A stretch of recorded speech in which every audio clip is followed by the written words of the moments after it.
plutôt que de subir constamment. Mets-lui un coup dans les couilles. Ouais, mets-lui un coup dans les couilles. Ou tu sais quoi, fais-le sentir mal à l'aise comme il te fait sentir mal à l'aise. Je pouvais rentrer dans l'œil, il y avait un chien qui se transformait en chat, puis une femme qui se transformait en homme. Alors là, les gens, ils vont se dire, ah mais mon gars, t'as fumé quoi? Il a fait aussi le Mont Blanc en short. Il a fait l'Everest jusqu'au, je crois, c'était 7400 mètres en short et en sandales, il me semble. Bah, Inoxtag, prochain défi, hein. Et les mecs qui te harcèlent, c'est toujours des mecs qui se font harceler à côté ou qui ont des gros problèmes familiaux. On marche comme ça et le mec, il arrive. Vous allez attraper la mort, n'y allez pas. Bah, Wim Hof, c'est celui qui m'a inspiré justement à me lancer dans le froid. C'est que quand t'es dans ton confort, il ne se passera rien d'autre que ce que tu es déjà habitué à avoir et tu ne seras personne d'autre que ce que tu es déjà. Bon, bienvenue, Maxime. C'est un immense plaisir, Marc. Franchement, un immense plaisir. Un immense plaisir à toi d'être venu, c'est incroyable. Dans ce nouveau podcast qui n'a pas de nom encore, je fais ça à l'improviste. Écoute, Maxime, aujourd'hui, j'aimerais parler de toi et surtout de ta passion, de ce que tu fais dans la vie. Je sais que tu as une passion assez spécifique qui est en lien avec le froid. Et c'est vrai que je ne te connais pas tant que ça. Parce que je t'ai rencontré de manière assez hasardeuse, mais je ne sais pas qu'est-ce que tu fais concrètement. Je croyais que tu étais un instructeur Wim Hof, alors que non. Je croyais que tu avais fait justement des formations sur ça. Enfin, en fait, justement, je ne sais pas. Tu vois. Donc, j'ai plein de questions à te poser. En plus, on s'est rencontrés de manière assez marrante dans un stage, entre guillemets. C'était un événement Wim Hof. Et les gens ne savent même pas ce que c'est Wim Hof. Donc, je te laisse expliquer qui est cette personne et ce que tu fais. Magnifique, waouh, cette introduction exceptionnelle dans un lieu qui l'est tout autant et relativement chaleureux par rapport au sujet qu'on va aborder. Ouais. Déjà, merci pour l'invite. Franchement, c'est un immense Avec plaisir, mec. D'être là dans ce podcast qui n'a pas encore de nom, mais ça devrait arriver. Tu penses à quoi, toi? Je sais pas, ça dépend le genre de sujet que tu veux aborder. Ça tout. Dépend, tout. Ah là là. Bah non, allez, business et développement personnel. Allez. C'est pas mal, c'est pas mal. Sinon, j'aurais dit épicurieux, mais c'est déjà pris par Jamy. Ouais. Jamy, ah merde. C'est pas grave. Ouais. Mais écoute, je vais aborder une question après l'autre, sinon ça va être un peu bazar. Vas-y. Mais avant de parler de Wim Hof, même s'il mériterait clairement sa place ici, et en plus tu commences à bien le connaître aussi, à t'intéresser à lui, donc je pense qu'on aura beaucoup de choses à dire à son sujet.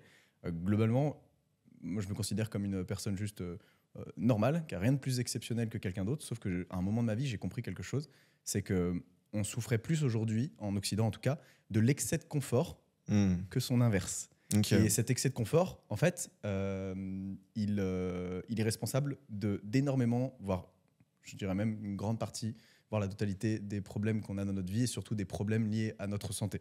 Ouais, psychologique. Ouais, surtout psychologique en fait. C'est-à-dire que je considère que l'humain, lorsqu'il a plus de problème, il redéfinit ce qu'est un problème. Tu vois. Et aujourd'hui, on baigne tellement dans un confort permanent, on a tellement plus de, j'ai envie de dire avec des grosses guillemets, de vrais problèmes, tu vois, qu'on se met à psychoter sur des petits problèmes du quotidien. Et aujourd'hui, le stress, tu vois, qui en découle, c'est vraiment la maladie du siècle. Et moi, j'étais touché, surtout impacté par ça, à un moment de ma vie. Mais à 23 ans, j'étais surtout impacté par le manque de sens dans ma vie. J'avais un job qui me plaisait pas. Alors, j'étais développeur web à Paris. C'est quand même super cool. Ok. Selon mes donc parents, tu as fait des études en lien avec... Ok. C'était très difficile, mais parce que j'étais en échec scolaire une grosse partie du temps, parce que je me retrouvais pas dans le système scolaire traditionnel. Ouais. Et j'ai fini par m'efforcer de rentrer dedans parce que c'est ce qu'on attendait de moi. Donc, choix confortable, tu vois. Plutôt que choisir la lutte, j'ai choisi d'abandonner et je suis rentré dans le système et dans les cases. Sauf qu'à 23 ans, j'étais dans un master de développement web. Je passais 8 heures derrière un PC dans une tour à Montparnasse, 4 heures dans les transports, enfin quand personne se suicide. Et en fait, j'aimais pas ma vie, j'aimais pas ce que je devenais, j'aimais pas ce que je faisais. C'est qui a choisi de faire ses études? C'est toi ou c'est tes parents? C'est un peu des deux. C'était confortable de partir là-dedans parce que l'informatique m'intéressait quand même, juste parce qu'en fait, je jouais aux jeux vidéo et que je passais mon temps sur mon PC. Ouais, bien sûr. Ouais. Tu vois, c'était un peu un choix par dépit. Ah, tu sais quoi, j'aurais pas du tout pensé. Ah ouais?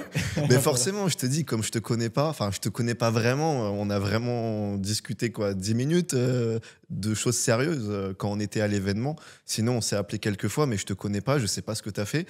Et là, le fait de me dire que tu as fait du web, de programming, je me dis, waouh, ça n'a rien à voir avec ce que j'avais comme image de toi, tu vois. Moi, je m'imaginais, t'es juste un gars qui fait des trucs dans le froid, un mec du sport, tu vois. Ouais. Jamais j'aurais imaginé ça.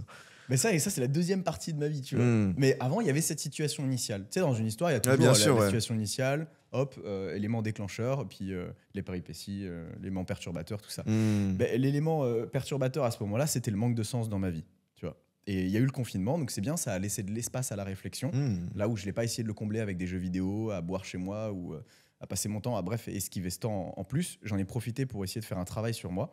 Et je me suis rendu compte de tout ça. Et en fait, la finalité dans la situation que je vivais, c'est que j'ai fait une succession de choix confortables qui m'ont amené à cette vie-là. Aussi, attention, aussi paisible et confortable soit-elle, pour moi, je vivais une vie médiocre parce que c'était pas la vie que j'attendais. Et donc, je me suis dit, bah, l'antidote à une succession de choix confortables, c'est quoi ?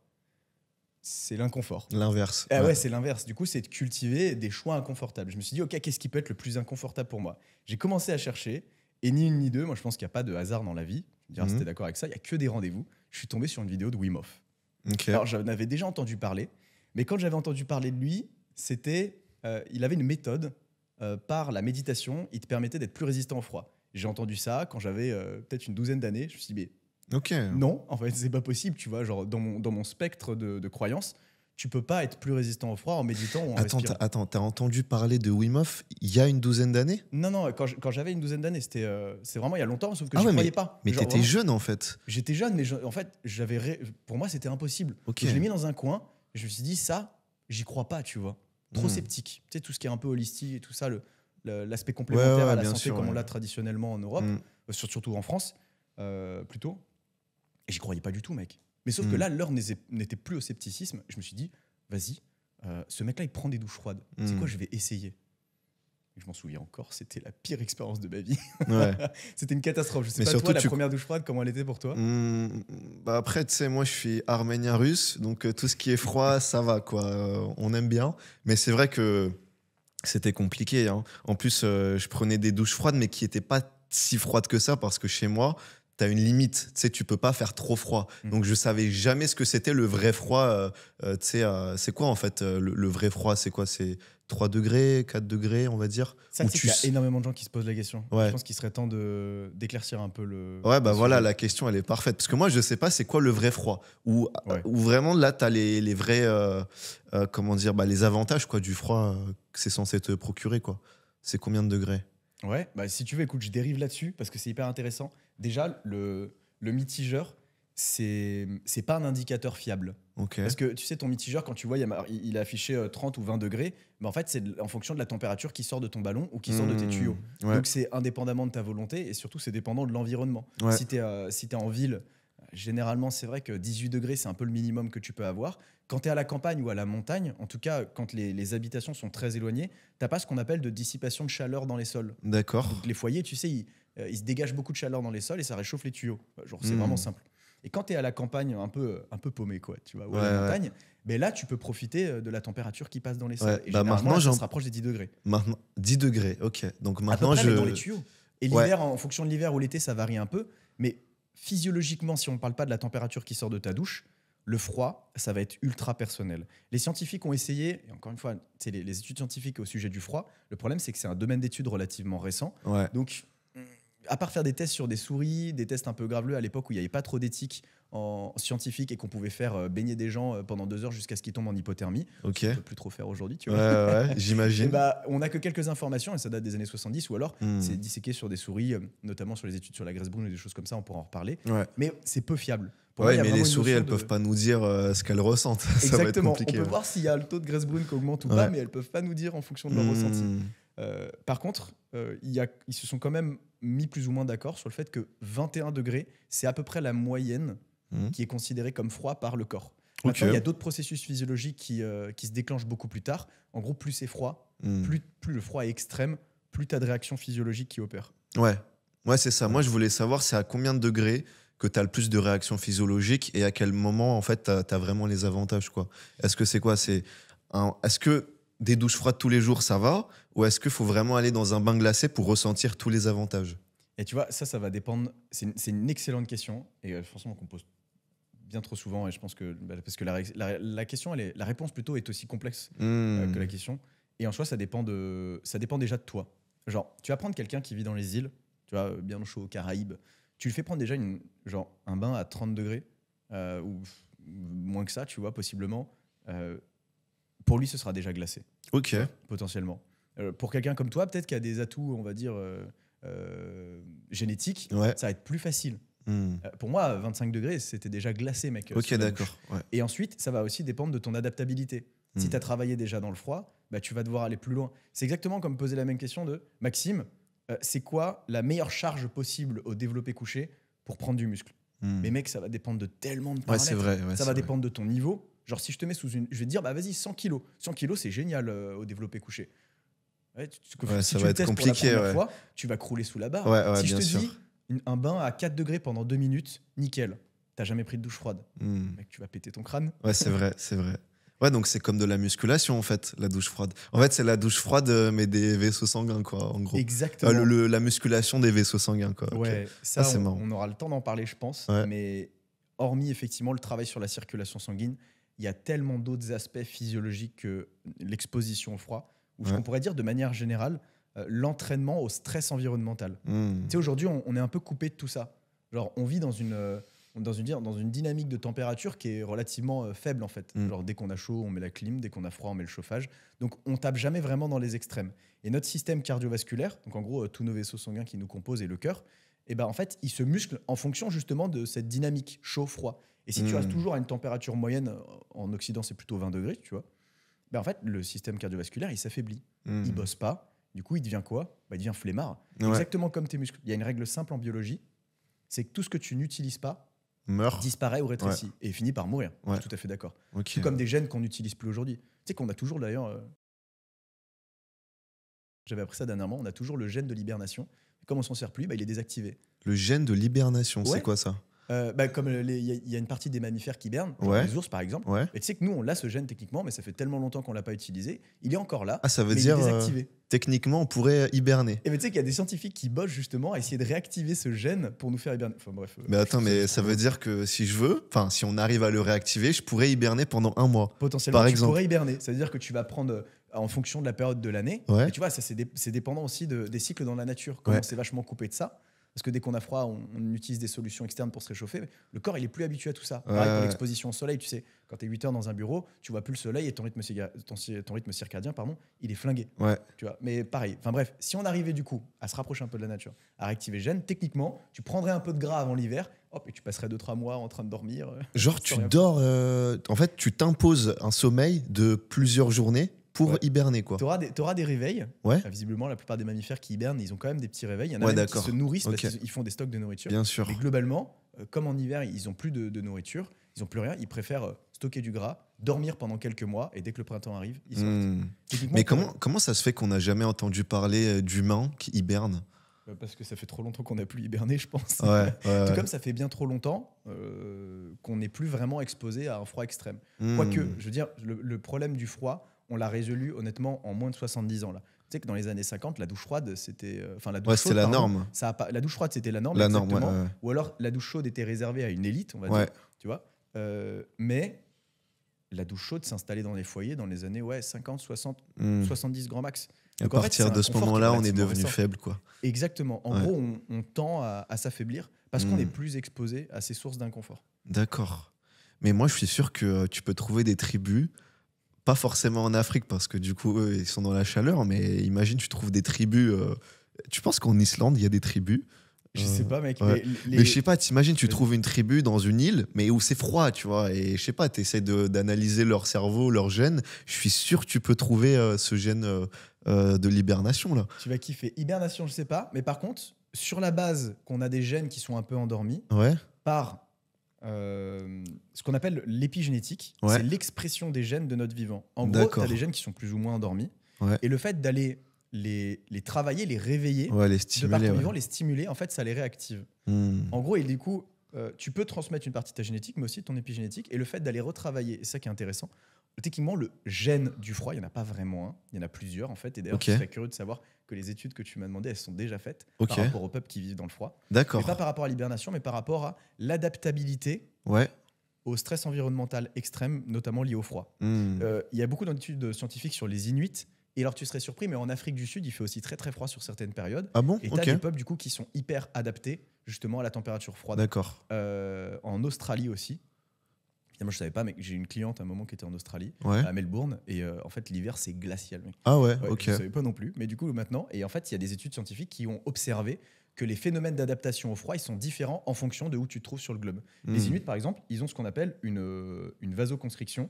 Donc en fait, c'est le fait que les vaisseaux se resserrent quand t'as froid. Et c'est pour ça qu'il y a plein de gens, ils ont les doigts tout blancs, ou ils ont plus de circulation quand il fait froid, Ouais. ils n'arrivent plus à serrer des choses. Ok. Les Inuits, ils ont une vascularisation au niveau des doigts qui est un peu émoussée, c'est-à-dire qu'elle marche pas très très bien, mais c'est volontaire pour que quand ils mettent les mains dans l'eau glacée, bah, ils puissent garder la pleine motricité de leurs mains pour pouvoir chasser et se nourrir. D'accord. Alors que nous, dès qu'on a froid, t'as vu, c'est fini, hein, tu te serres plus Ouais. les doigts, tu fais oh putain, j'arrive plus à choper mes trucs. D'accord. Donc ils se sont adaptés au niveau des doigts. Et au niveau de Exactement. l'Australie, c'est comment? Les adaptations sont différentes. Visiblement, ils n'ont pas tant de vasoconstriction, Vasoconstriction. émoussée. Pas facile à dire. Ouais, ouais, franchement, c'est compliqué. Hein. Faut pas que j'aille trop vite quand je parle. Ouais. Je pense qu'il faut que je prenne le temps. Relaxation. Exactement. Il y a le feu derrière. Relax. On est Vas-y, tranquille. on regarde le feu. Ouais, il est beau. Petite pause. Et ben en gros, ce que j'avais vu, mais on va pas forcément passer 10 000 ans là-dessus. Ouais. En gros, mais c'est eux, ils intéressant. arrivent à dormir plus ou moins à poil la nuit. Et en fait, ils perdent pas beaucoup de chaleur. Hmm. Ou alors ils en produisent énormément. Et ça, c'est lié un peu à la chaudière interne, donc tout ce qui est Ouais. graisse brune et tout ça. Et du coup, ils survivent super bien. Alors que toi, je te mets dans une nuit, même à 12 degrés, tu vas passer une nuit Ah, bien infernale sûr. parce que tu vas super mal dormir. Ah oui, bah, j'avais essayé avec des amis. On est allé dans une montagne, dans un refuge. On n'avait pas de couverture, rien du tout. On a essayé de dormir, c'était super dur. Et après, on s'est barré à 2 h du matin. On a refait toute la montagne. Donc en fait, on a fait une randonnée à 2 h du matin pour rentrer chez nous, quoi. Donc c'était chaud. Horrible. Enfin, parce qu'en c'était fait, la nuit froid était terrible. surtout. Mais attends, c'était quoi ma question, putain?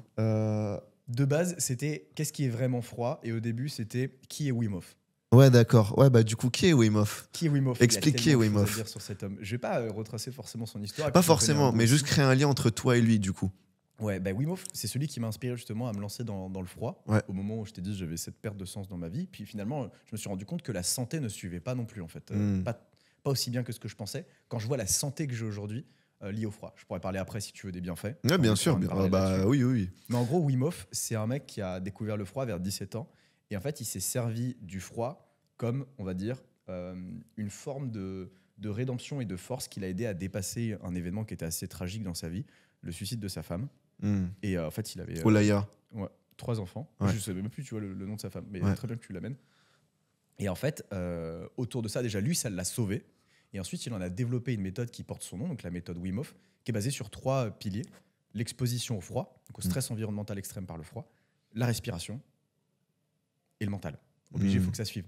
Et aujourd'hui, cette méthode, elle est mondialement connue, suivie par des millions de personnes. Il n'est pas assez connu à ce niveau-là, mais ce qui l'a aidé à se faire connaître, c'est notamment d'aller péter énormément de records dans le froid. Et tu sais quoi, il est dans le chaud d'ailleurs, parce qu'il a fait un, Ouais, il a le fait un désert marathon quand même du dans le désert Sahara. sans eau. Ouais. Enfin, c'est un zinzin. Mais, Ça, c'est fort, hein. Il a surtout 26 records autour de l'exposition au froid, dont 57 mètres sous la glace en apnée. Ouais. D'ailleurs, tu au l'avais début fait de ça, la non? sécu, j'ai fait 40 mètres, ouais. 40 En apnée mètres. sous glace sans combi. Waouh. Mais moi, j'avais toute une équipe, tu vois, pour m'entraîner. Ouais. Lui, il a creusé quelques trous et il y est allé juste avec une corde pour le tirer au cas où s'il remonte pas. Ah, D'ailleurs, tout seul? il avait une équipe derrière histoire de le remonter si Ouais, jamais. ouais. Mais la première fois qu'il avait fait les tests sans les caméras, il a failli crever parce qu'en fait, en ouvrant les yeux, il n'avait pas de lunettes, il s'est gelé la cornée et en fait, il voyait plus dans l'eau. Il a essayé de faire demi-tour en recomptant ses Ah non, il battements. pouvait plus ouvrir son œil, c'est ça? Et ouais, il voyait plus rien. Oh mon dieu. Et en fait, au moment où il n'arrivait plus à retrouver le trou, je crois que c'est un plongiste qui l'a récupéré par le pied et qui l'a sorti. Waouh. Non, mais il a Ah, il plusieurs est fois hardcore, hein. failli passer Ouais. pour justement que sa méthode se fasse connaître et que les gens se rendent compte de ce que ça peut apporter. Putain, Mais il a c'est fait, beau. il a fait un semi-marathon dans le cercle arctique en pieds nus. C'est et en où shorts. cercle arctique? C'est quoi ça? Ben, en gros, c'est les deux. Ouais, c'est Arctique, les deux. Antarctique. Ouais. Bah, Antarctique Ouais. et Antarctique. Et donc, en il gros, était lui, en haut là? en gros, il était en haut sur la banquise. Waouh. Et il s'est tapé un semi comme ça. Ouais. Il a fait aussi le Mont Blanc en short. Il a fait l'Everest jusqu'au, je crois que c'était 7400 mètres. Ouais. Et après, il a failli perdre En un orteil, short. il est descendu en short et en sandales, il me semble. Ah ouais, bon bah Inoxtag, Ouais. prochain défi, hein. En short et en tongs. C'est un malade. Ça c'est fort. Et en gros, il avait fait ses défis dans le cadre de la télé comment dire, en Hollande, Ouais. pour justement se faire connaître et démocratiser sa méthode. Et aujourd'hui, il organise globalement, il a des mini-cours et des stages, des immersions autour de ça. Il forme aussi des instructeurs. Donc, tu parlais au début justement, tu pensais que j'étais instructeur Wim Hof. Et on s'est rencontrés grâce à un instructeur Wim Hof notamment. Qu'en fait, il forme des gens qu'on appelle des instructeurs Wim Hof pour justement partager sa méthode et qu'eux aussi organisent des stages, des immersions, bref, fassent découvrir ce que Wim Hof a acquis au cours de toutes ces expérimentations, parce qu'il est parti un peu partout pour choper ces informations. C'est pas non plus sorti de sa tête. Bien Il s'est sûr. beaucoup formé en Inde, il est parti dans tous ces pays-là où en fait on travaille beaucoup le froid et la respiration. Il a ramené ça en Occident et il a amené pour plus de pleine santé. En gros, son message à Wim Hof, c'est deviens plus fort, en meilleure santé et plus heureux surtout. Attends, je le fais en anglais. Vas-y. Strong, healthy and happy. Exactement, mec. Bel accent, ça se voit que tu le travailles un peu. Ah oui, là, je travaille, ouais. De toute façon, pour aller voir Wim Hof cet hiver, il va Ah falloir. bah ça, c'est obligé, hein. J'ai appris l'anglais juste pour toi, Wim Hof. Alors que tu acceptes le projet qu'on va faire. Exactement. D'ailleurs, est-ce que tu veux en parler un petit peu et qu'on Ouais, en ramène vrai, on aussi peut en le sujet parler. à comment Ouais. ça se fait qu'on vienne à discuter comme ça et, Ouais, ça peut être et que cool. ça t'intéresse ce sujet Bah, du coup, j'aimerais bien raconter un peu notre rencontre. à fond. En fait, ce qui s'est passé, c'est que moi, je suis monteur vidéo et donc j'ai monté des vidéos pour plusieurs clients. Et un jour, on m'a filé un client qui s'appelle JF, donc Ice Mind. C'est un instructeur Wim Hof qui a formé pas mal de personnes à la méthode Wim Hof. Et en gros, lui, il voulait faire un événement justement à Gruissant. Ouais, Gruissant, c'est ça. Il a fait un événement à Gruissant où le but, c'était de faire 24 heures d'affilée dans un bain glacé pour une association caritative. Et en gros, lui, il avait besoin d'un monteur vidéo pour faire sa bande-annonce. J'ai fait sa bande-annonce et il m'a aussi invité à l'événement en échange de faire des petites vidéos de manière bénévole. Et là-bas, justement, j'ai rencontré Monsieur Maxime Frost. Je ne savais pas du tout qui il était. Aujourd'hui, j'apprends un peu plus à le connaître, donc c'est sympathique. Et donc, on discute et tout, on a gardé contact. Et ce qui s'est passé, c'est que quelques mois après l'événement, je me suis dit, pourquoi pas faire un projet autour de Wim Hof où on inviterait plusieurs youtubeurs. Et je me suis dit, ok, pourquoi pas inviter des personnes comme Maxime Frost, inviter des personnes assez célèbres qui pourraient participer à ce stage dans la montagne avec Wim Hof lui-même.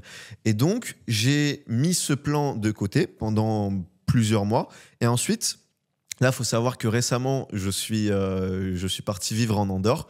Là, je suis de passage à Paris et les montagnes m'ont inspiré et je sais pas, j'ai repensé à Maxime. Je me suis dit, Maxime, est-ce que tu voudrais pas m'aider à réaliser ce projet ? Et je me suis dit, pourquoi pas que tu deviennes l'instructeur en question pour le projet, que tu sois le leader de tous ces youtubeurs qui participeraient. Et toi, tu m'as dit, déjà, bon, t'es pas instructeur, déjà. Et ensuite, tu m'as dit, c'est bien cool tout ça, mais pourquoi tu le fais pas avec Wim Hof ? Et moi, je me suis dit, toi aussi, t'es bien cool, mais comment je fais pour avoir Wim Hof dans ma poche ? Et du coup, tu m'as passé le contact d'un gars qui s'appelle Steve, très, très sympathique.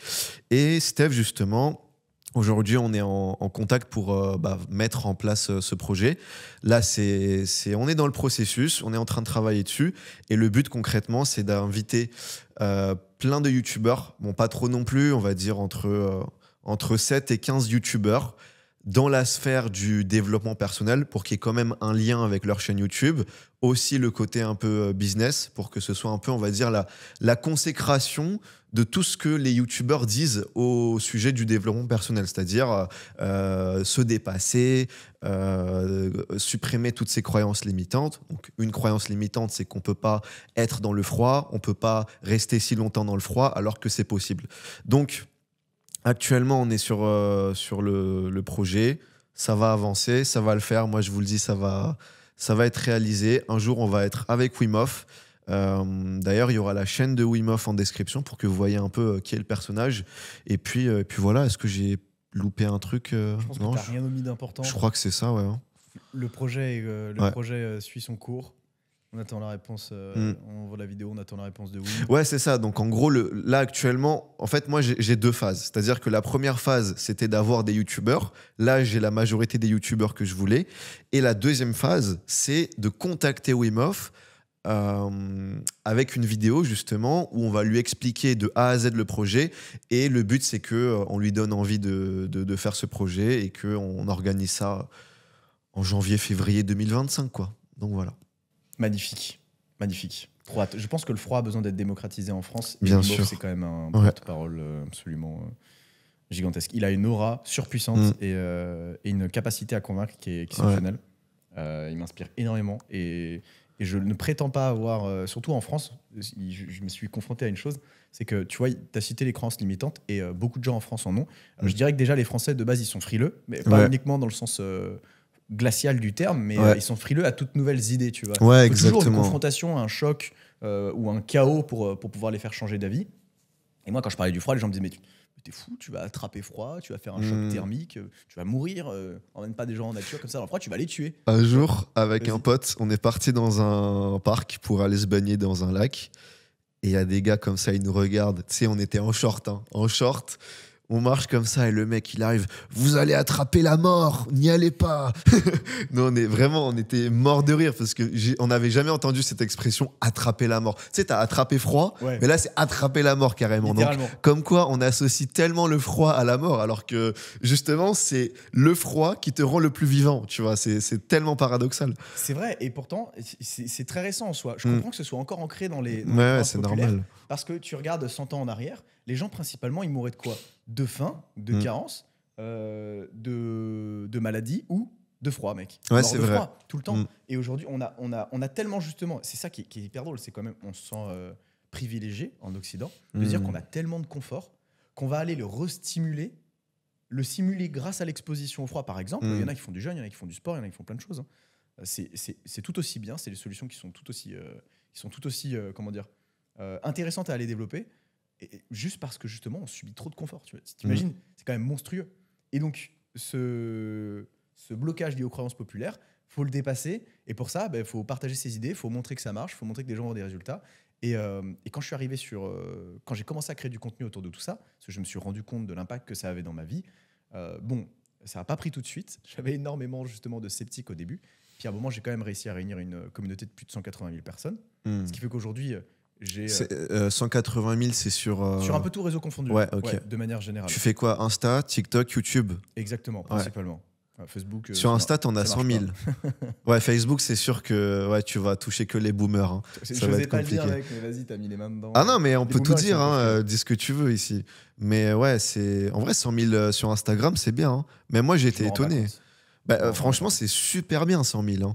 Tu touches tellement de gens et en plus, c'est quoi? La plupart, c'est des Français quand même. Ouais, globalement. Donc, c'est des Français. fort.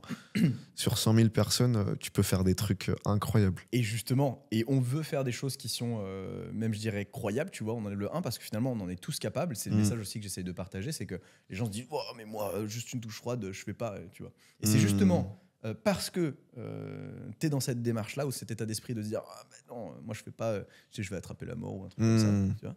Mais justement, vas-y. qu'est-ce que tu dirais à ces gens-là qui vont te dire ah, mais le froid, c'est inutile, c'est de la souffrance, pourquoi on devrait souffrir? C'est complètement un comportement de masochiste. Tu sais, aujourd'hui, on a une nouvelle culture de l'effort où on se dit oh, ça sert à quoi de se mettre dans la souffrance pour ensuite, je sais pas, par exemple, pourquoi tu vas à la musculation, tu fais souffrir tes muscles? Pourquoi est-ce que tu te prives de manger du sucre alors que tu peux en manger autant que tu veux? Tu vois, c'est des justifications au final, au fond de ces gens-là, je pense, parce que en réalité, on le sait aussi que, par exemple, tu vois, tu prends le sucre. Moi, je connais des gens, quand je leur dis qu'il faut pas trop manger de sucre, ils vont me dire non, ça sert à rien de se priver, tant que t'es pas addict, c'est bon. Mais oui, mais justement, si t'arrives pas à ne pas t'en priver, c'est que t'es addict, ouais, c'est ça. Genre un verre de vin par jour, c'est pas être alcoolique. Est-ce que tu arrives à arrêter ton verre de vin? Ouais. Non, mais j'ai pas l'utilité. Ouais. T'es alcoolique. Voilà, t'as pas l'utilité simplement. aussi, ouais, c'est ça, j'aime bien Cette question de la souffrance, elle est géniale, mec, parce qu'en ce moment, on vit quelque chose de très clivant. C'est-à-dire que d'un côté, t'as les gens qui sont purement dans la hustle culture, genre toujours se faire du mal pour pouvoir escompter, grandir ou progresser. Ce qui est pas con en soi, mais c'est poussé à l'extrême, donc forcément, ça nuit à la de toute façon, santé, c'est toujours dans l'extrême à chaque exactement. fois. Soit les gens qui prônent justement le « oh non, pas de souffrance, ça sert à quoi tout ça ?» Pour moi, effectivement, il y a une part de justification derrière. Donc c'est parce qu'ils échouent en essayant de le faire ou qu'ils essayent même pas. Donc c'est l'échec aussi. Et qu'ils n'y arrivent pas ou qu'ils s'en sentent pas capables. Donc ils le font pas. Donc comme tu joues toujours sur ton terrain et que tu défends toujours ce que tu peux défendre, bah, tu dis oui, mais non, alors à ce moment-là, je vais essayer de justifier que faire du sport, c'est mauvais en soi. J'ai déjà entendu ce discours-là, je me dis, oh, quand même, on est vraiment dans un monde magnifique. Mais ça, quand même, le sport, c'est mauvais. Ouais, le sport, c'est mauvais. Et tout de suite, ils vont citer là. la bigorexie, tu vois, les gens qui tombent dans justement les extrêmes, de pas se trouver assez fort et qui font de la musculation, par exemple, ou du sport à l'extrême. D'accord, mais sauf que ça, c'est une minorité. Bah oui. Faire du sport, bouger son corps, en fait, c'est la base de rester en vie. Le mouvement, c'est ce qui te permet de rester en mouvement. Si tu arrêtes de bouger, bah littéralement, en fait, tu te précipites vers l'au-delà. C'est aussi simple que ça. Et pour répondre à ta question par rapport à la souffrance, je la trouve hyper intéressante. Et là, je sais plus ce que je voulais dire par rapport à la souffrance. Regarde le feu et là, tu vas comprendre ce que le feu vient de me redonner la réponse. C'est qu'aujourd'hui, en fait, on pense qu'une belle vie, c'est une vie sans problème, sans souffrance. Sauf que c'est pas le cas. En fait, comme on l'a vu là, même l'excès de confort. Pourtant, le confort en soi, tu vas dire, c'est la chose que recherche le plus tout être vivant sur Terre. Sauf que le confort n'a jamais été la norme. Et dans une société où le confort devient la norme, alors ça se retourne contre nous et on en devient beaucoup plus faible. Et du coup, on développe des problèmes de santé liés à cet excès de confort. Donc, tout ce qui va être la hausse de l'obésité, du diabète, des maladies chroniques, des maladies cardiovasculaires, mais qui représentent quand même 30% de la mortalité mondiale. Tout ce qui va être maladies auto-immunes et tout ça. En fait, littéralement, j'aime bien dire que je dérive un peu parce que c'est quand même important d'apporter du contexte au sujet. C'est qu'aujourd'hui, on a une biologie, littéralement, on est câblé sur la survie, on est tellement bien foutu qu'en fait, pour moi, le corps humain, c'est à l'image d'une belle fusée, tu vois. Une fusée SpaceX, mec. Un monstre. Un monstre en termes de capacité adaptative, tu vois. Et aujourd'hui, on l'utilise comme un caddie, quoi. Tu vois, genre, et pas n'importe quel caddie. Tu sais, le caddie super chiant, là. Pour faire ses courses, tu sais, celui qui pousse tout d'un côté. Et tout, il y a une roue qui est mal. Avec un petit morceau de plastique dans la roue, là. C'est insupportable. On l'utilise tellement mal. Et du coup, toute cette énergie, ce surplus d'énergie qu'on n'utilise pas à bon escient, parce que beaucoup de gens ne font pas de sport, parce que beaucoup de gens ne se dépensent pas, ne font pas assez justement d'inconfort, ne vont pas aller vers la souffrance, mais la souffrance saine, tu vois. Et ben en fait, toute cette énergie, ce surplus, il se retourne quoi ? Contre toi, en fait, tu vois. Et c'est lié à toutes ces maladies-là qui sont liées à l'excès, mec. Bien sûr. Et en fait, pourquoi la souffrance ? Je dirais que la souffrance, j'étais parti sur cette définition de, on pense qu'aujourd'hui, une vie confortable, une belle vie, c'est une vie sans douleur, sans souffrance, sans problème. Non, une belle vie, c'est une vie où tu as la chance de choisir tes problèmes et tes contraintes. Donc oui, faire du sport, c'est difficile, mais être obèse l'est tout autant. Mais oui, aller dans le froid si tu veux, mec, c'est un enfer. Et souffrir de problèmes de santé liés à l'excès de confort, mais c'est tout aussi inconfortable. Oui, oser, comme tu l'as fait là, et je pense qu'on est aussi deux exemples par rapport à ça, on n'a même pas amené le sujet, de personnes qui se sont donné les moyens de vivre leurs rêves et d'être libres parce qu'ils ont créé des choses autour de leur passion pour en vivre. Et oui, c'est super dur de croire en soi parce que tu as le doute, parce que tu as le jugement des autres, parce que tu sors d'un cadre, peut-être d'un contexte social où la réussite n'est pas inscrite et donc tu te fais juger. Oui, c'est difficile mentalement. Mais tu sais quoi, avoir un job de merde qui te plaît pas aussi toute ta vie, mais ça aussi c'est inconfortable, ça aussi c'est de la souffrance. Donc tu préfères quoi en fait ? Tu préfères par dépit subir le truc et être dans la souffrance toute ta vie, ou un moment te dire ok, j'accepte la souffrance sur ce court terme, mon corps va même s'adapter et plus tard je serai heureux. C'est vraiment tu vas à l'essentiel, c'est choix facile, vie difficile, choix difficile. C'est trop bien cette citation. Vie facile, mec. Bah ouais. Donc oui, la souffrance, elle est obligatoire, elle est omniprésente. Maintenant, c'est à toi de choisir laquelle. C'est ça qui est beau. C'est qu'en fait, on est tous capables, ici, de choisir ce qu'on veut subir ou pas. Putain. Et même subir sur un court laps de temps. Parce que maintenant, le froid, je dis pas que ça me fait plus rien. J'ai toujours cet inconfort. Et tant mieux parce que c'est pour ça que je suis allé vers lui. Mais en même temps, aujourd'hui, la santé que ça m'a apporté, santé physique, la santé mentale, les opportunités, je vis d'un job qui n'existe même pas, mec. Je suis payé pour faire souffrir des gens dans le froid, pour qu'ils deviennent meilleurs, pour qu'ils aient des prises de conscience. J'ai un job qui n'existe même pas. J'ai un job qui n'existe pas et c'est le job de mes rêves. J'aurais jamais imaginé ça. Moi, j'étais petit, je voulais être paléontologue, mais tu sais ça, c'est quoi jobs de gosse. Paléontologue, c'est déterrer les dinosaures. Ah oui, je d'accord. C'est ça drôle, mais tu sais, c'est un peu comme tu veux être astronaute ou autre chose. Et en fait, tout ça, tu te rends compte que en fait, pas vraiment ce qui te passionne et tout, mais je me suis toujours dit, il y a beaucoup de jeunes aujourd'hui qui se retrouvent dans ce schéma-là, c'est qu'en fait, à l'âge où tu peux décider de faire ce que tu veux, tu sais pas ce que tu veux. Orelsan l'a même cité. Et en fait, tu te dis, mais qu'est-ce que je peux faire ? Qu'est-ce que je veux faire aussi, tu vois ? Cette question-là, elle était trop dure. Moi, je me suis posée pendant des années. Et c'est en essayant des choses... Justement, est-ce que tu as expérimenté des choses dans ta jeunesse ou pas pour savoir ce que tu aimais ? Et comme je faisais beaucoup de choix confortables, j'allais pas beaucoup vers l'expérimentation. Je passais beaucoup de temps dehors, beaucoup de temps en nature. Pourquoi pas, dès que je pouvais, même si j'ai grandi en ville. Et en fait, j'étais très malheureux parce que je savais pas ce que je voulais faire. Aujourd'hui, c'est le constat de beaucoup de gens aussi. Et c'est justement Non, vers quoi tu as envie de tendre. C'est quel âge à peu près où tu avais ce manque de sens? C'est 23 ans. 23 ans, je me suis pris ans. la claque, Ok, c'était le d'accord. moment où il y avait eu le confinement. D'accord. Je t'ai dit, il y avait de l'espace pour réfléchir. Je me suis dit, en fait, j'ai une vie de merde. D'accord. Ouais. Alors attention, je mets des guillemets parce que je répondais quand même à tous mes besoins primaires dans la pyramide de Maslow, sauf qu'au bout d'un moment, tu as l'accomplissement de soi, tu vois, mettre du sens dans ce que tu fais. J'étais pas du tout. Maintenant, je peux dire, la pyramide, elle est complétée, je suis hyper Là, épanoui. c'est bon, là. Mais il a fallu aller dans l'inconfort, créer du chaos. Et j'ai tout bouleversé. Quand j'ai dit à ma famille que j'allais quitter mes études alors qu'ils se sont battus pour que j'en fasse, pour faire des vidéos, mais mes parents, ils ont câblé. Ah, Ma grand-mère, elle a failli m'égorger, mec. Ah ben, je comprends totalement. Quand après, je me suis barré avec ma copine à la montagne, Ouais. alors que donc, j'ai abandonné amis, famille, tout, en fait, toutes mes marques pour pouvoir tout abandonner et partir là où j'ai toujours finalement voulu être. Puis toi, tu es parti en Andorre, donc finalement, tu as aussi ce schéma-là. C'est oser faire des choix inconfortables pour vraiment vivre ce que tu veux vivre. Et aujourd'hui, c'est ça qui est drôle. On va dire, ouais, Maxime, du coup, tu as perdu énormément de choses là-dedans. Et ben non, parce qu'en fait, ça m'est revenu au quintuple. En osant abandonner ce que je méritais d'abandonner à ce moment-là pour pouvoir, genre, c'est des grands mots, mais rayonner pleinement. Tu sais que mes parents, qui à la base se disaient, mais qu'est-ce qu'il fait? Qu'est-ce que tu fous, Maxime, tu vois Ils se sont dit, maintenant, en fait, c'est toi qui as raison. Ouais. Fils, c'est toi qui m'inspire. Ah, c'est énorme. Je réfléchis peut-être à m'installer vers toi. Mon frère vient de s'installer à la montagne alors que lui, c'était un pur citadin, Waouh. pur produit de la consommation, très confortable, toujours dans le j'en fais pas trop. Ouais, c'est fou. Et là, je sens que ça l'a inspiré aussi. Il a quel âge? Je sens que lui-même s'est inspiré. Il a 3 ans de moins que moi, il a 25 ans. Ok, ouais, donc tu l'as inspiré. En fait, tu as inspiré toute ta famille. Potentiellement. Et au-delà de ça, c'est des milliers de personnes, ou des centaines de milliers de personnes, qui ont inspiré à leur tour énormément de personnes. Je pense que c'est comme ça que se créent les réseaux. Tu vois. Ouais. Tu sais, j'avais une image un peu avec le rythme cardiaque. Ouais. Si ton rythme cardiaque, il est comme ça, c'est que t'es mort. Oui, c'est vrai. Et ça, c'est la routine de 99%. Voilà. T'imagines ? C'est pas forcément ça la routine. Ouais. La routine des gens, c'est ça. C'est juste, tu sais, genre, ça c'est la baseline. Vas-y. En mode t'es mort. Attends. Comme ça. Difficile à expliquer comme ça, ouais. Ça, c'est la Poser le baseline, contexte. ok. Normalement, ton rythme cardiaque, il fait ça, tu vois. Il fait ça, boum, boum, boum, boum, boum. Ça, c'est la vie, normalement. La vie, elle est censée avoir des hauts, des bas, des hauts et des bas. Et c'est comme ça qu'elle est intense. C'est comme ça qu'elle est intéressante. Mais le problème, c'est que la majorité des gens, ils se sont dit, moi, j'aime pas cette baseline, j'ai pas envie de mourir maintenant. Mais on va quand même vivre une vie qui ressemble à la mort parce qu'elle va rester tout en haut, tout le temps dans le confort, tu vois.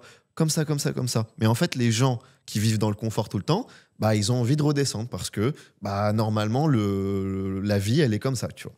Elle fait bas, haut, bas, haut. En fait, comme un rythme cardiaque. Donc, c'est un peu comme tu dis, c'est une balance entre le confort et l'inconfort. Tu préfères ça ou tu préfères ça. Et si tu choisis que un niveau, donc qui est le niveau confort, et tu fais plus rien d'autre, forcément, bah, en fait, ça va t'ennuyer.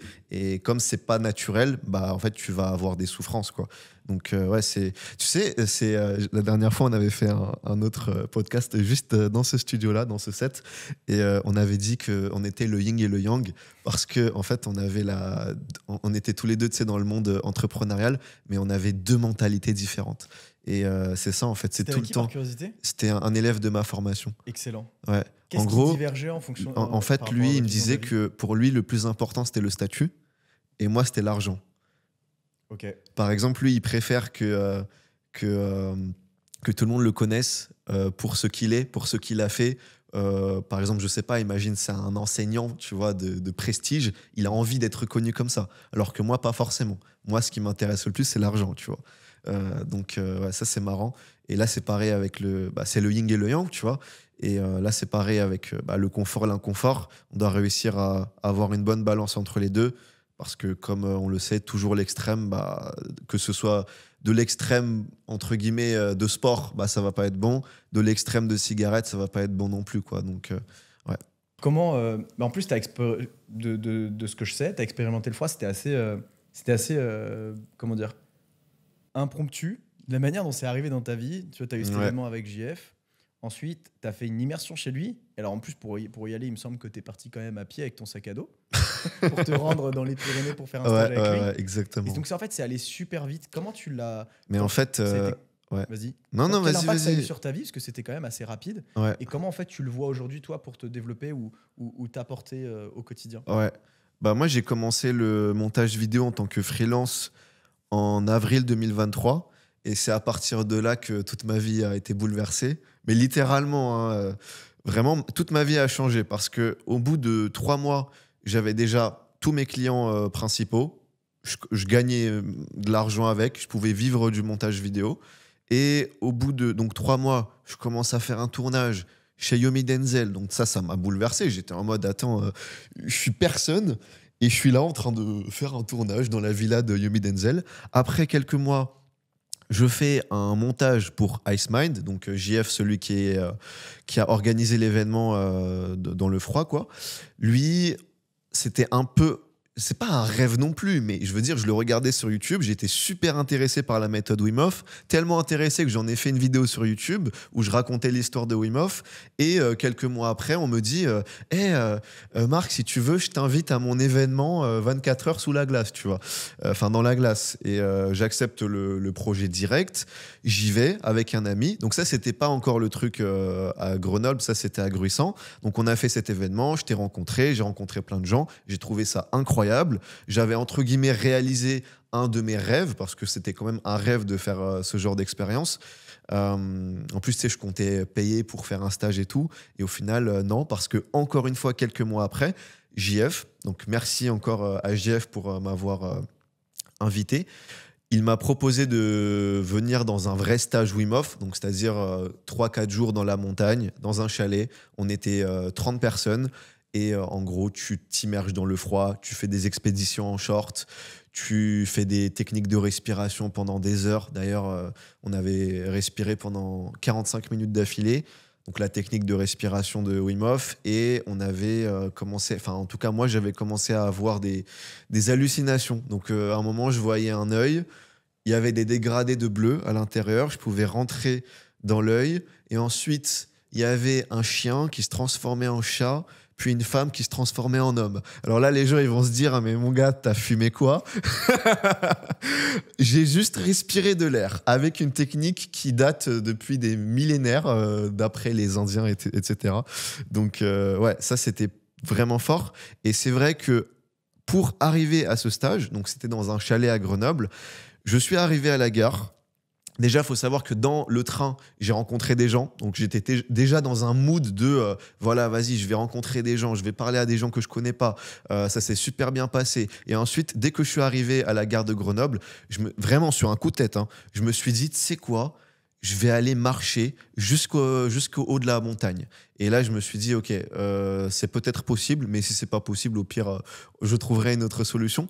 Mais j'avais en gros 30 km de marche à faire.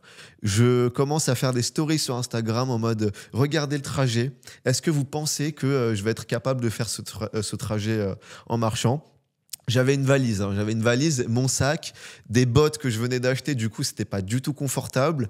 Et en gros, je commence à marcher. Je sors de la ville. Il y a un petit café comme ça. Je commence à leur dire, ouais, je suis un petit voyageur. Je dois aller dans la montagne pour un stage Wim Hof. Et ils me disent, c'est quoi ce truc-là? Tu vois, à chaque fois, c'est tout le temps un défi de leur expliquer de la manière la plus brève possible ce que c'est que la méthode Wim Hof. Et après, ils me disent, ouais, c'est trop stylé. Le mec, il m'a proposé du café. Il m'a dit, vas-y, assis-toi, tranquille, pose-toi. Ensuite, je sors de ce café. Je continue la marche. Je marche pendant 10-15 km, vraiment ligne droite. Ensuite, ça commence à monter et j'arrive devant justement le pied de la montagne, entre guillemets. Et le problème, c'est qu'à ce moment-là, il faisait nuit, c'est-à-dire qu'on était à peu près à 18h30, 19h. On était en février d'ailleurs, il me semble, février ou janvier, je sais plus. Et donc, tu sais, la nuit, elle tombe assez tôt. Et je commence à monter la montagne, toujours avec ma valise, mon sac. Et j'avais même eu des croissants gratuitement. En fait, j'avais un gros sac de croissants et de pain au chocolat. Je l'avais attaché à ma valise. Je marche, je monte. Et en fait, là, il n'y a plus de trottoir. C'est-à-dire que je suis sur une route où il n'y a que des voitures. Donc, littéralement, j'aurais pu me faire écraser 1 milliard de fois. Mais j'avais ma technique, c'était que je prenais mon téléphone, je mettais le flash et je faisais un flash. Tu sais, j'appuyais plusieurs fois, quoi, pour faire un signal d'alerte.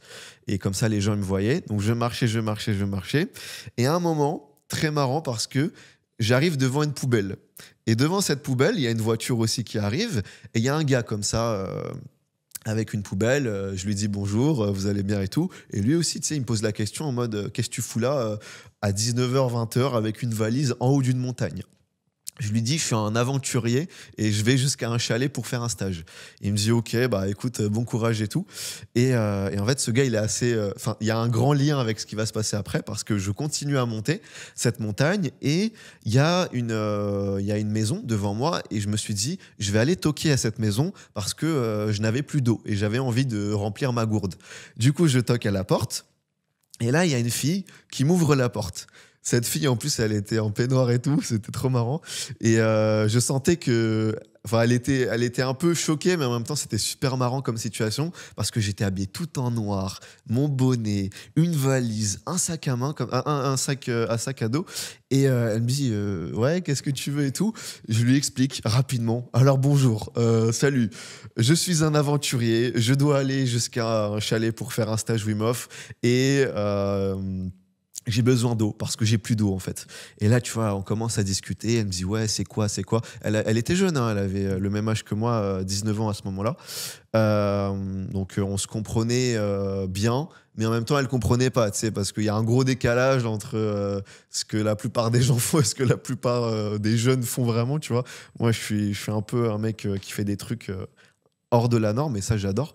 Et donc elle me dit ouais, si tu veux je peux t'emmener en voiture, si tu veux même je peux te donner à manger. Mais moi en fait, comme je suis un putain de comment on dit déjà le mot, je suis tu sais quand tes parents ils te disent un truc et tu veux pas faire têtu, voilà, c'est ça, têtu. Moi je suis archi têtu quand, voilà, je suis têtu quand je me donne des objectifs à moi-même, pardon le micro, je suis super têtu. Et donc peu importe ce qu'on pouvait me dire que c'est pas possible, nanana, moi je disais non, je vais y aller, tu vois. Et donc je lui dis non, j'ai pas envie de ta voiture, j'ai pas envie de ton aide, merci beaucoup, mais j'ai envie d'y aller à pied parce que pour moi c'est un challenge personnel et ça me ferait kiffer d'y arriver.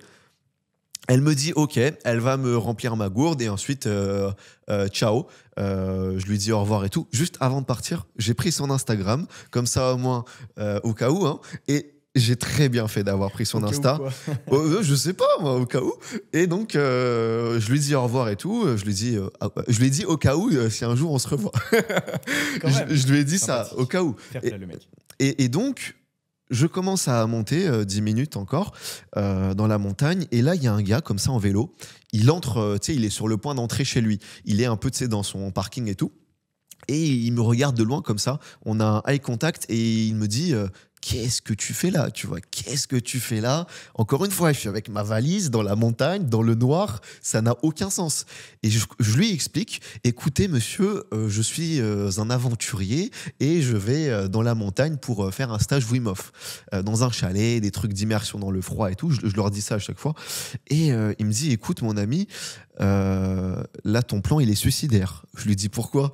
Il me dit parce que là, il est 20h, il fait super nuit, bientôt tu n'auras plus de batterie et quand tu vas monter dans la montagne, il va y avoir de la neige et surtout il y aura du brouillard. Et au moment où il me dit ça, il y a la pluie qui commence à arriver. Et là, je me suis dit, oh, c'est quoi ce bordel? C'est un signe de Dieu, tu vois, c'est pas possible. Et là, je me dis, ok. Et en plus, je lui ai dit plusieurs fois, hein, je lui ai dit, tu penses pas que c'est possible quand même que j'y arrive? Tu sais, je suis têtu, je veux quand même y arriver. Et je lui dis même, j'essaie de faire passer un message en mode, tu veux pas m'emmener en voiture et tout. Bon, il m'a fait comprendre qu'il voulait pas trop m'emmener et tout. Il me disait, va dans l'hôtel en bas. Je lui dis, bon, écoute, ouais, c'est vrai que là, t'as raison, il commence à pleuvoir, je vais descendre. Mais je me suis dit, j'ai vraiment la flemme de descendre. Et du coup, ce que j'ai fait, je suis redescendu à la maison de la meuf. D'ailleurs, tu sais, vraiment une grande maison et tout, voilà, de luxe et tout. Et je descends, je retoque à la porte. Je toque 3 fois, aucune réponse. Et là, je me suis dit, putain, Marc, t'as bien fait de prendre son Insta. Je lui envoie un message sur Insta, je lui dis, je suis en bas de chez toi. Là, je commence à entendre les pas qui arrivent et là, elle m'ouvre la porte et là, je dis, me revoilà assez vite, tu vois, en mode, bon, écoute, là, je suis dans la merde. Et là, je suis dans la merde et j'ai besoin de toi. En plus, ça, c'est le début. Le stage n'a même pas commencé. Je me suis dit, tu sais quoi, on va s'immerger dans le challenge directement, dans l'inconfort direct. Et vraiment, là, c'était parfait parce que si j'avais pas fait ça, j'aurais pas vécu tout ça. Et donc, elle me dit, écoute, Normalement, je peux pas inviter des garçons comme ça la nuit que je connais pas. En plus, t'es habillé tout en noir avec une valise et tout, on dirait un tueur.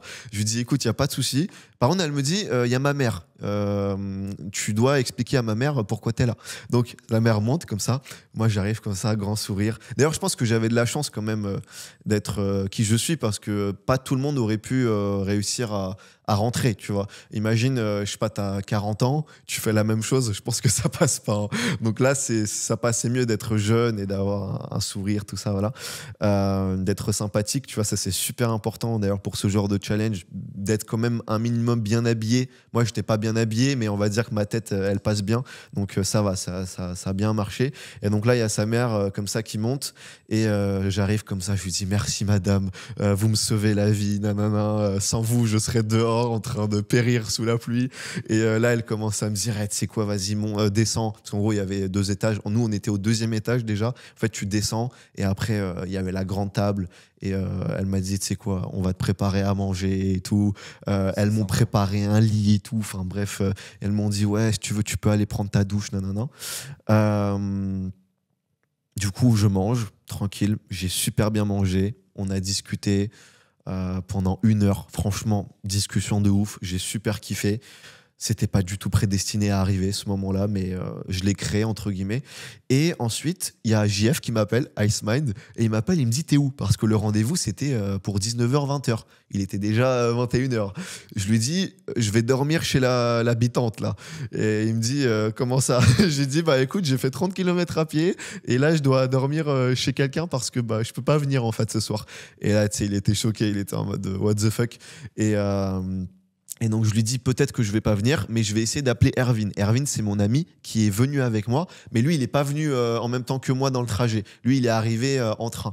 Et donc, je l'appelle, je lui explique la situation. Je lui dis, écoute, là, soit je dors chez eux, chez les habitants, ou alors tu m'emmènes. Enfin, t'essayes de venir en voiture. Le truc, c'est qu'il n'avait pas de voiture. Et en fait, il a demandé à un gars dans le stage de lui prêter sa voiture. Donc, littéralement, il lui a prêté sa voiture à un inconnu et Erwin est venu en voiture. Donc il m'a dit dans 20 minutes je suis là.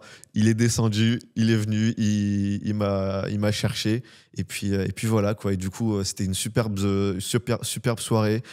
J'étais super reconnaissant qu'il m'avait invité là, enfin la maman et la fille. Et d'ailleurs pourquoi je parlais du mec aux poubelles là, parce que c'est le père, c'est le père de cette fille. Du coup c'est trop marrant. Et ouais et donc je sors de la maison, ils m'ont bien accueilli et tout. Et là il y a Erwin c'est qui m'attend comme ça en mode chauffeur privé. C'était trop marrant. Il me regardait comme ça en mode qu'est-ce que t'as fait dans la maison, tu vois, qu'est-ce que tu fous là, tu vois, c'était trop marrant.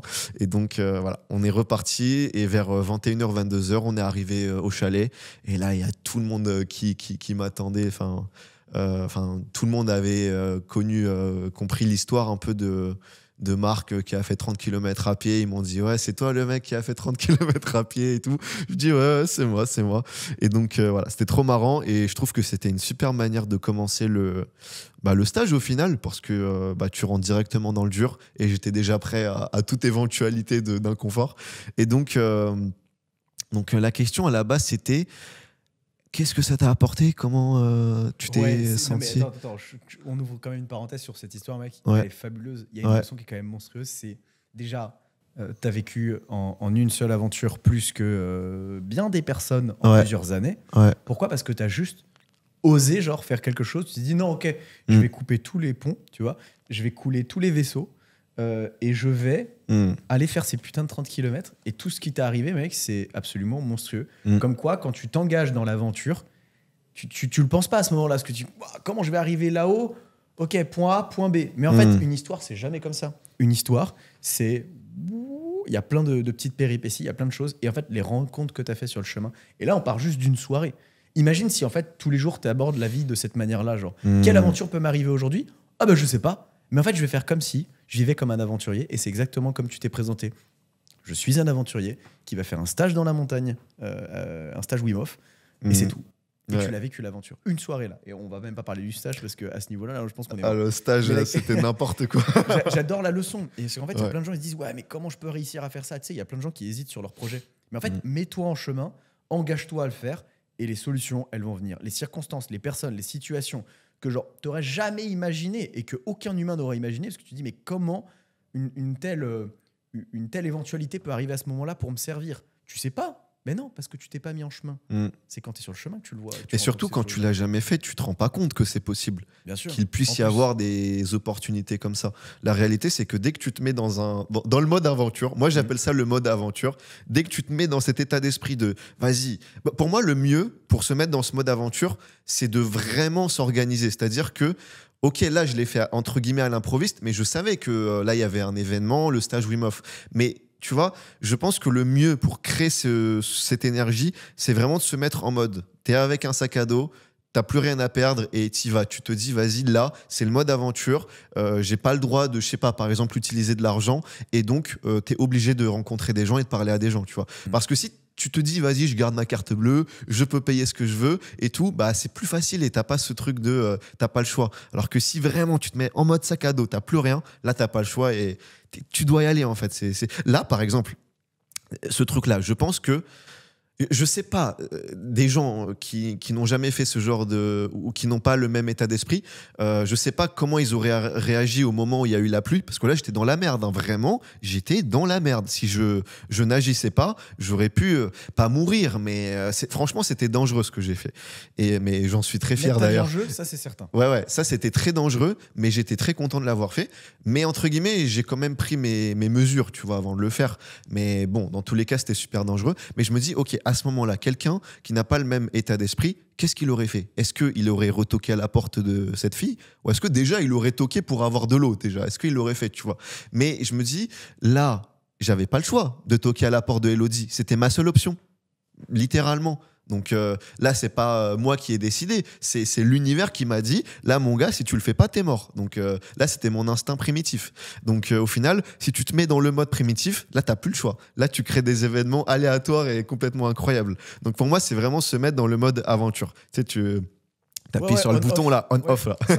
C'est ça en fait. Magnifique. Et ben, closons cette parenthèse que je trouve absolument formidable sur le mode aventurier et qui manque peut-être à beaucoup de gens qui sont frustrés parce qu'ils aimeraient vivre plus d'aventures mais ils ne se l'autorisent pas. Donc, passer le mode on-off dans votre vie, mode aventurier.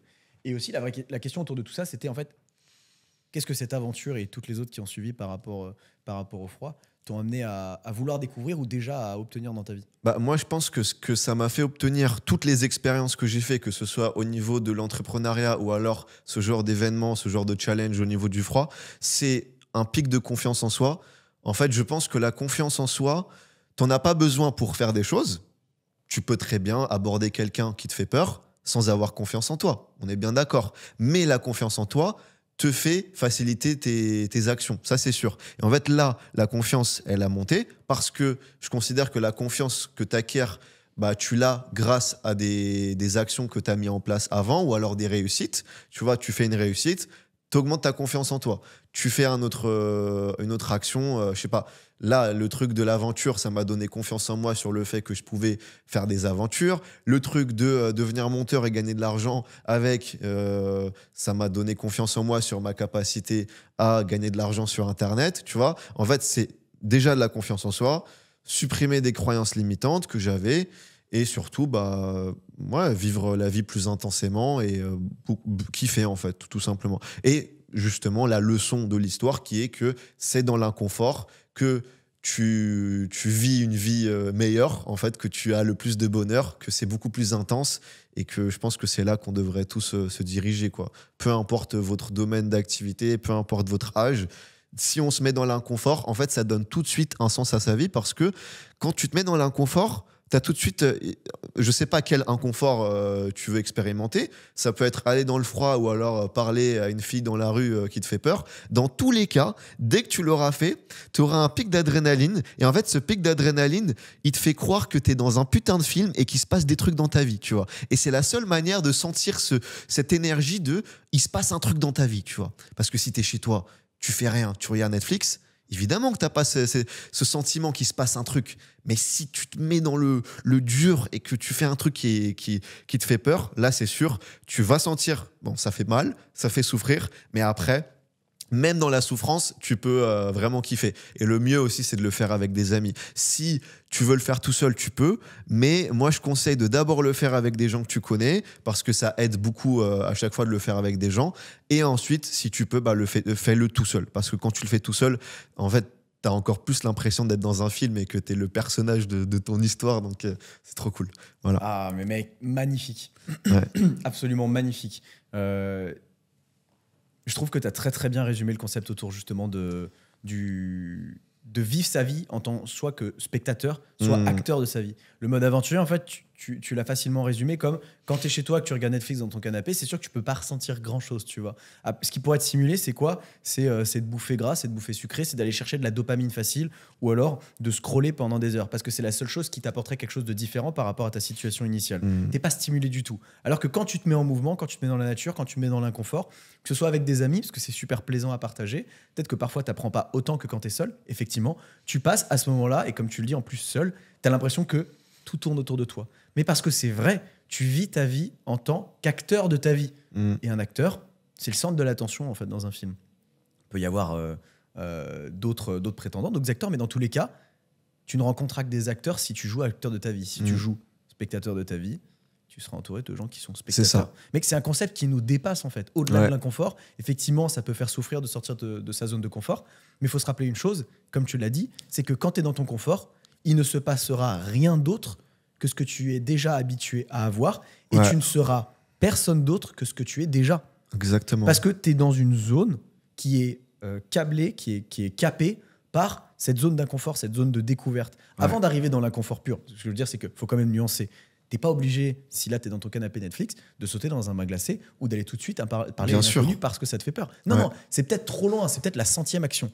La première action, c'est déjà de commencer à te poser des questions que t'as pas l'habitude de te poser. Peut-être que ça, c'est déjà rentrer dans la zone de ce qu'on appelle la zone d'exploration avant la zone d'inconfort.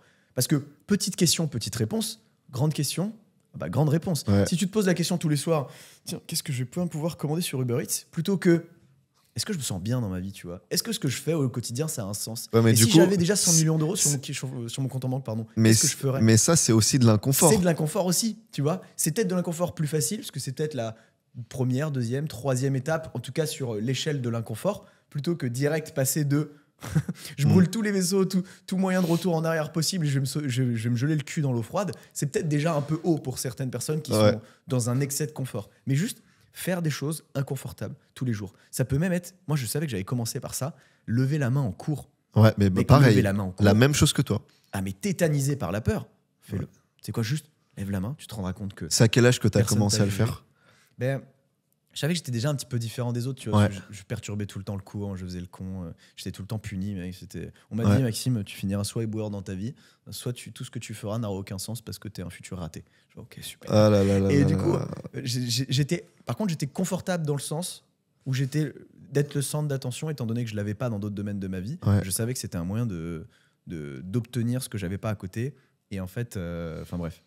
Au-delà de ça, de commencer à faire des choses un peu différentes, quand je me suis commencé à me calmer, en fait, à rentrer dans le moule, j'ai ressenti un vide et une solitude, mais profonde. Mais profonde comme les abysses. C'était la fosse des Ariannes, mec.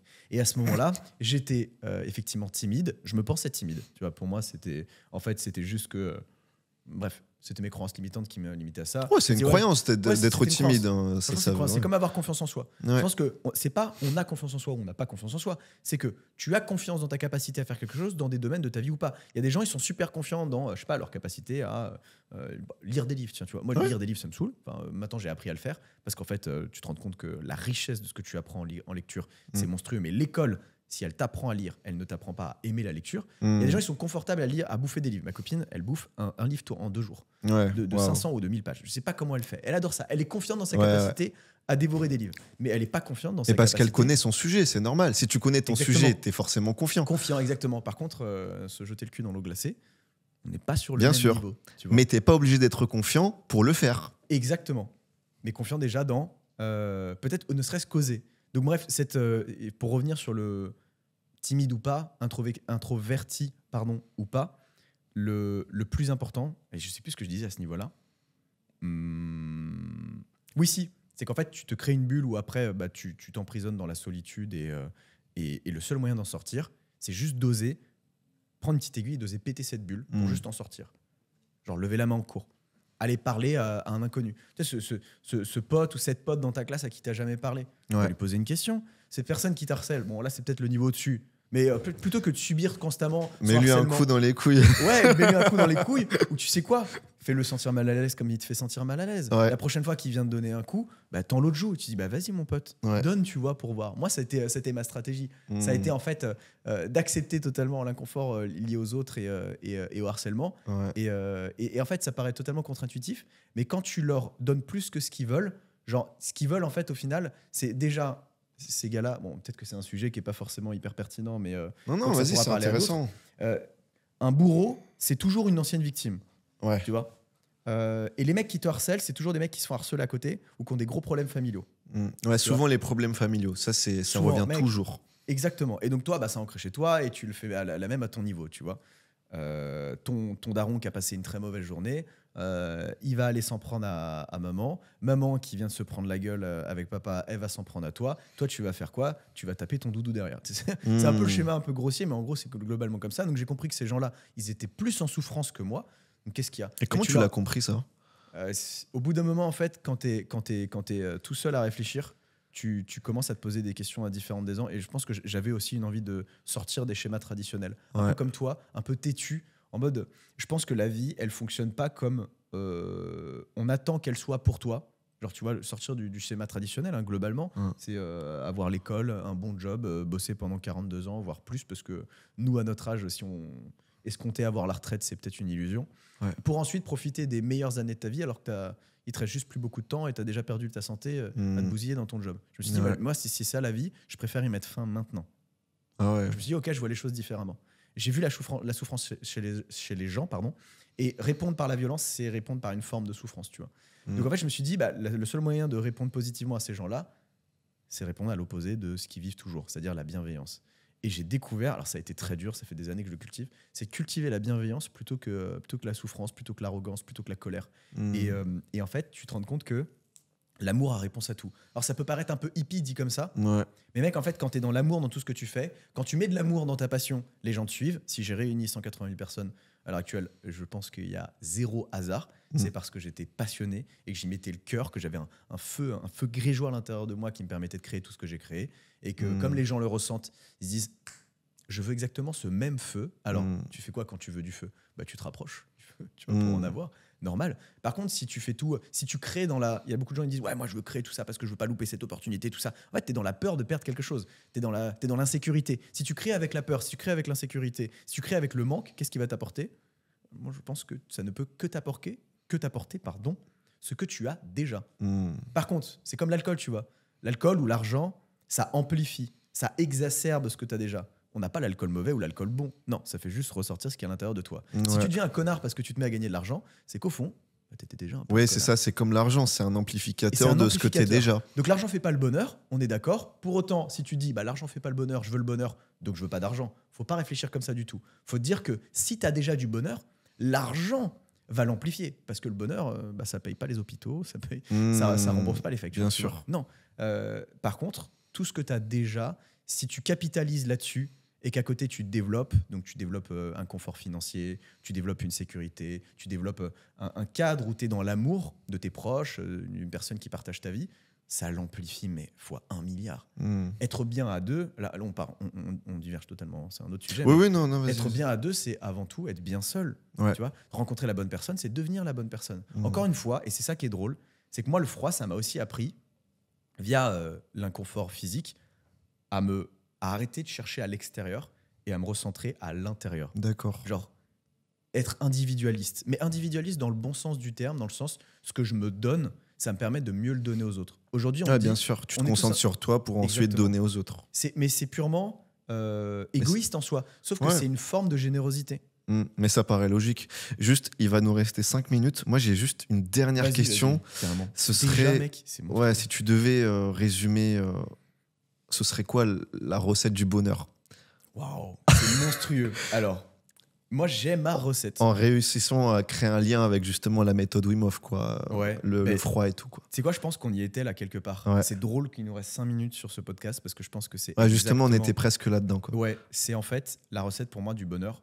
Elle se résume en. Mais c'est le mien, encore Oui, une fois. bien sûr. Ouais. Je pense pas avoir la secret sauce parce qu'on est tous différents. Ouais. Comme je te disais, même avec le froid, Bien on sûr. réagit tous différemment. C'est juste que comme tu as parlé de l'argent fait pas le bonheur, Ouais. si c'est pas l'argent, alors c'est quoi?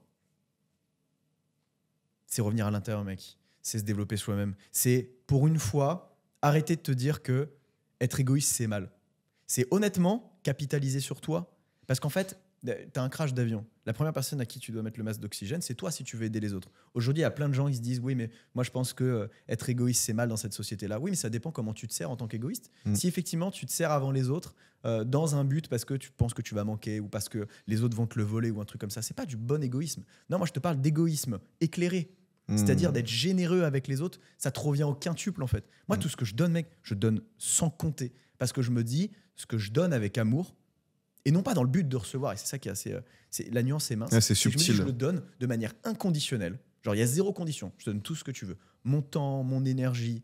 Je vois que je peux t'aider, et je vois que tu as envie d'être aidé aussi. J'aide pas n'importe qui non plus. Mais bien sûr. Tu vois. Faut pas non plus perdre son temps, quoi. Voilà, exactement. Mais je pense que prendre son temps aussi à aider les bonnes personnes, ce n'est jamais le perdre. Bien et sûr. Moi, ça me bien revient, sûr. mais au quintuple.